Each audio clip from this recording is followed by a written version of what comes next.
D news Marathi, आपलं शहर आपली बातमी।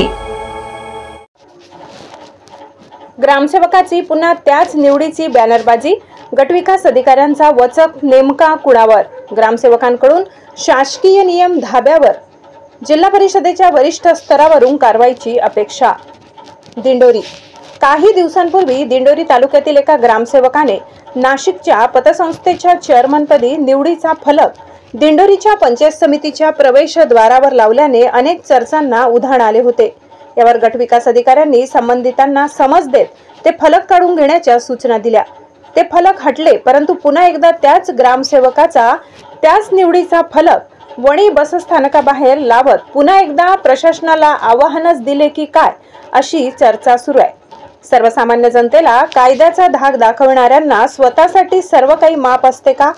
गटविकास अधिकाऱ्यांचा वचक ग्रामसेवकावर नाही, मग आहे तरी कुणावर, असा सवाल या निमित्ताने उपस्थित होत आहे।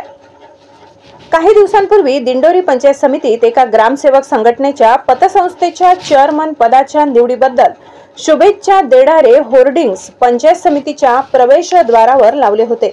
नाशिक येथे कार्यरत असलेल्या पतसंस्थेच्या चेअरमन पदाच्या निवडीचा फलक दिंडोरीच्या पंचायत समिती कार्यालयाच्या प्रवेशद्वारावर लावण्यामागे नेमका हेतू कोणता असू शकतो, हा देखील प्रश्न उपस्थित केला गेला।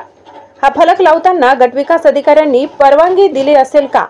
जर दिली नसेल तर या कर्मचाऱ्यांवर त्यांचा अंकुश आहे की नाही, असा सवाल उपस्थित करण्यात आला। स्वतःच्या पदाचे फलक लावून त्याचे प्रदर्शन मांडून हे कर्मचारी प्रशासनावर दबाव तंत्र तयार करण्याचा प्रयत्न तर करत नसतील ना, अशी शंका देखील या निमित्ताने उपस्थित होत असून या चुकीच्या प्रकारांना आळा घालण्यासाठी गटविकास अधिकाऱ्यांनी कारवाई करावी, अन्यथा आंदोलन छेडण्यात येईल असा इशारा देखील देण्यात आला होता। त्यावर गटविकास अधिकाऱ्यांनी तो फलक काढून घेण्याच्या सूचना दिल्या होत्या, परंतु आता त्याच ग्रामसेवकाची आणि त्याच निवडीच्या शुभेच्छांचे फलक काही ग्रामसेवकांनी एकत्रितपणे वणी बसस्थानकाबाहेर लावले आहेत। यासाठी गटविकास अधिकाऱ्यांनी परवानगी दिली होती का?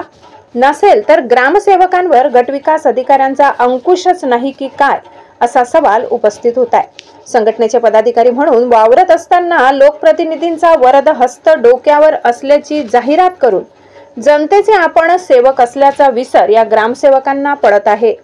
नेतेगिरी करण्याची हवा डोक्यात घुसलेली असल्याने सर्वसामान्य जनतेवर आपले वर्चस्व प्रस्थापित करण्यासाठी हा आटापिटा केला जातो की काय, असा देखील सवाल उपस्थित केला जात आहे। गोरगरीब जनतेची सेवा करायचे सोडून आपल्या व्यक्तिगत पदांची जाहिरातबाजी करत प्रशासकीय नियमांची पायमल्ली करणाऱ्या या ग्रामसेवकांवर कारवाई करण्यात यावी, अशी मागणी करण्यात येत आहे।